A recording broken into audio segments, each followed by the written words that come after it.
Matagal ng panahon ang lumipas bago pa man ipanganak ang ating mga ninuno. Mayroong gubat na binansagang sagrado at sinasamba, iniingatan, tinatangi. Ito ang tahanan ng mga engkanto na siyang nagbabantay at nag-aalaga ng kalikasan at kapakanan ng mga sangkatauhan. Kasama rin ng mga tagapag-alagang engkanto ay kanilang mga kapatid na binansagang mga itim. Sila ang mga nilalang ng gabi na bahagi rin ng mundo ng mga engkanto na kinakatakutan ng mga tao.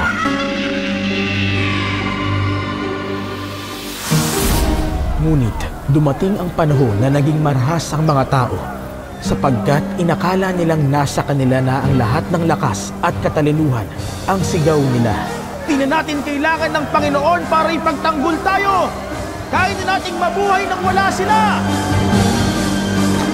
At winasak nila ang gubat, tinibak, sinunog.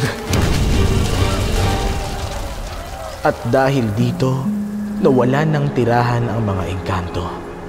Sila ay nasaktan, nalungkot, nagsialisan, at ang ilan pa ay naglaho ng tuluyan. Ngunit hindi ang lahat sa mga engkanto ay tahimik na umalis at ipinaubaya ang naiwan sa tao. Ang mga kapatid nila sa dilim ay nangitngit sa galit. Hindi tulad ng kanilang mga kaputol ng liwanag, ang mga engkanto ng dilim ay nagalit, naghimagsik, nagmatigas at hindi umalis. Hindi sila pumayag na kamkamin ng tao ang kanilang kaharian. Pinanindigan nila ang kanilang kapangyarihan at hindi sumuko sa karahasan at kasakiman ng tao. Ang sinagot nila ay sumpa. Isang sumpa na umalingaw-ngaw sa napakaraming tao. Ito ay ang sumpa ng Bantay Bahay.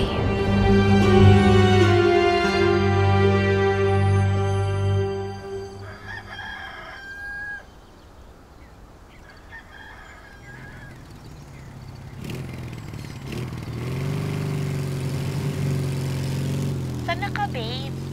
On the way pa sa bahay ng lola mo. So malayo pa ka? Ay, di ko alam. Ate, malayo pa ba? Malapit na. Oh, malapit na raw, babe. Basta, call me when you get there, ha? Okay.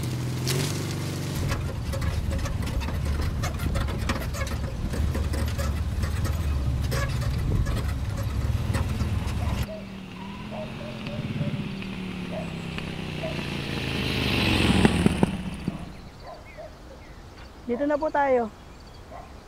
Uy, baba na oh. Ha? Nasaan yung bahay? Doon oh. Bakit dito mo ko binaba? Hanggang dito lang eh. Tsaka, pwede mo na lakadin yan. Uy, bayad mo.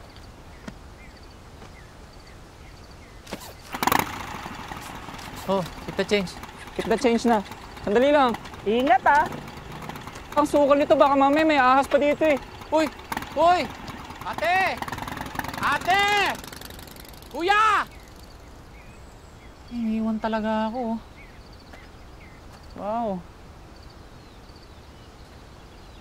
Ang galing.